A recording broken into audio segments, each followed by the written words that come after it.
One of the biggest drains on a household budget is the running costs of the family car. There are four main ways that we can reduce running costs of your car.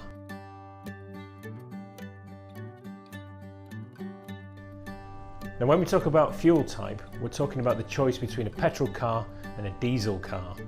Now, diesel cars cost more, maybe £1,500 or even £3,000 more for the equivalent model, but you get much more miles per gallon in a diesel, and maybe a third more than you would do with a petrol car. But there's another factor to take into account. Diesel is usually 6p a litre more expensive than petrol. So there's a lot of things to weigh up. The number of miles you drive in a year and what you're spending at the moment. In the end, it comes down to whether you're a fan of petrol cars or diesel cars. But it's worth taking the cost into account when you make your decision when you get a new car. Let's look at fuel consumption, because we all know petrol's expensive. The more fuel you use, the bigger the damage on your bank account. If you're buying a car, take the miles per gallon it's going to give you into account. If you're not buying a car, you think, well, what can I do to cut fuel consumption on the car I've already got? So there's a number of things that you can do. For instance, the way you drive has a big impact on the amount of fuel that you use. If you accelerate harshly, if you brake harshly, that's going to push up your fuel consumption.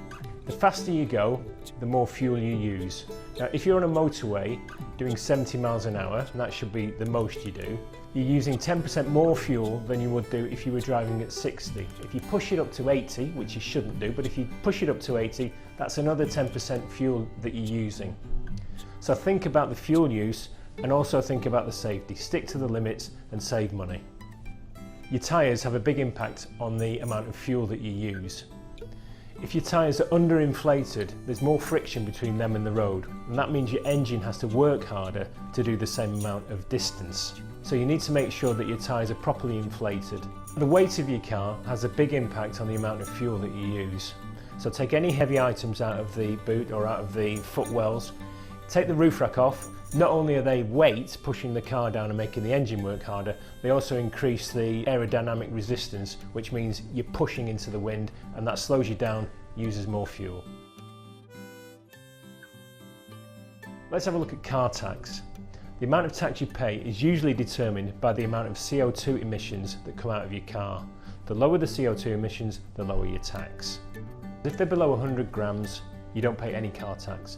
If they're above 255 grams, you can pay up to £1,090 a year.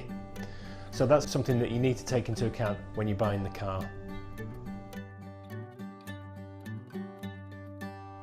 Big part of running costs, car insurance. Here's 5 quick things that you can do. You can add a named driver to your policy. An experienced driver will reduce the cost of the cover. You can park in a garage or off-road overnight. You can boost the security measures on your car to reduce the risk of it being stolen. You can drive fewer miles in a year.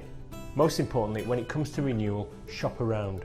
The cost of car insurance has actually fallen in recent years, but you won't see the full benefit of that unless you shop around at renewal time and find the company that's offering you the best cover at the best price.